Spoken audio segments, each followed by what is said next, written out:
नमस्कार, मिथिला मातृभाषा में अहाँ सबके दिल से स्वागत ये।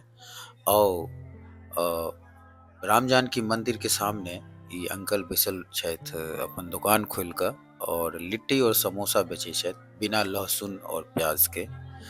और साथ-साथ जे है छै हिनकर टेस्टियो होइ छै बहुत सुन्दर। दामो ज़्यादा नहीं छै, ₹5 लिट्टी, ₹5 समोसा। और ओ रास्ता जे देखै छियै ओ मेला के साइड जा रहल छै। और ई सामने के फ्रंट गेट के सामने के बहुत सुंदर अच्छा दृश्य। और जे छै से अंकल बड़े रिक्वेस्ट केलथि कि अहाँ एक बेर टेस्ट कऽ के देखियौ, अहाँके नहि नीक लागत तऽ हमरा से पाइ नहि देब। लेकिन ई तऽ नहि होइ छै, चाहे नीक लगय चाहे नहि नीक लगय, पाइ तऽ अहाँके देबऽ पड़त, अहाँके ई अपन फर्ज छी। और साथ-साथ हम मिथिलांचल से और जते युवा छी जे विजिट करे ले जाइ छी लगमा, एक बेर जरूर ई अंकल के जे समोसा और लिट्टी छै टेस्ट करू। बहुत प्यारा लागत, बहुत स्वादिष्ट लागत। और साथ में बिहेवियरो बहुत सुंदर छनि बूढ़ा के, बहुत प्यार से समझा के और बहुत सुंदर बातचीत, रिस्पेक्टेड पर्सन जेना। और एगो बात हम जरूर कहब कि अहाँ स्वादिष्ट के साथ-साथ ना अहाँ यदि किछु सहयोग कऽ देबै, सहयोग मीन्स ई नहि कि अहाँ पाइ सहयोग करियौ, अहाँ समोसा खा लियौ हुनकर रोजगार एक तरह से भेलै। और ओहि रोजगार में हम अहाँ सब सहयोग करबै तऽ अहिना अर्थव्यवस्था आगाँ बढ़तै।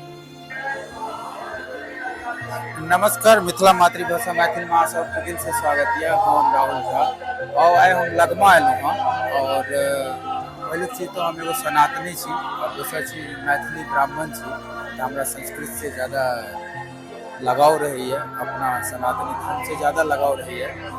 तो आइ जे छै से लगमा में स्टार्ट जे पहिलुक चीज तो जहन ई उच्चारण सुनबै, चाहे रास्ता में हर जगह आवाज उच्चारण के जाइ छै, आंग के सच में रोंगटे खड़ा हो जात ई उच्चारण सुन के।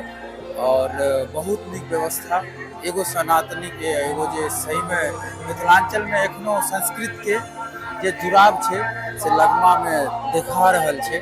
और साथ साथ जे छै से युवा सबके देखलिए ना, एक से एक युवा के जो एहि चीज में लागल रहे छै, बड़े सुंदर उच्चारण संस्कृत के। तो आओ आगा के दृश्य और खास करके मेला के दृश्य देखा रहा छी। और बहुत नीक वातावरण, बहुत नीक व्यवस्था।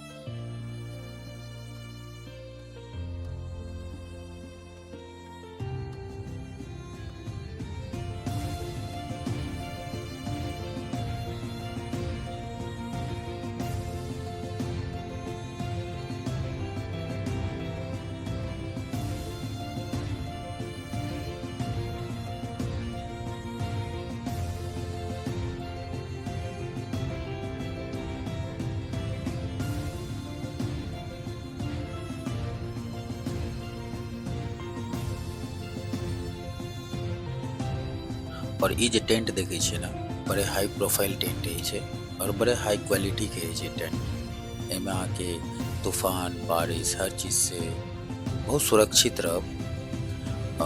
बहुत महंगा ई टेंट लगे छै। और ई खास करके हमरा लगैए बाबा धीरेन्द्र शास्त्री के लेल बनायल गेल छनि। और लंबा चौड़ा फील्ड छै, यदि धीरेन्द्र शास्त्री जी अबितथि तऽ बहुत भीड़ हेतै और स्पेसो बहुत छै, तऽ ओहिमे दिक्कत नहीं छलै। बट कोनो वजह से ओ नहीं एलथि। लेकिन ई जे अहाँ टेंट देखैत हेबै, एहिमे महायज्ञ भऽ रहल यऽ। कम से कम 2200 पंडित जी एक साथ दुर्गा पाठ करैत रहै छथिन, चंडी पाठ।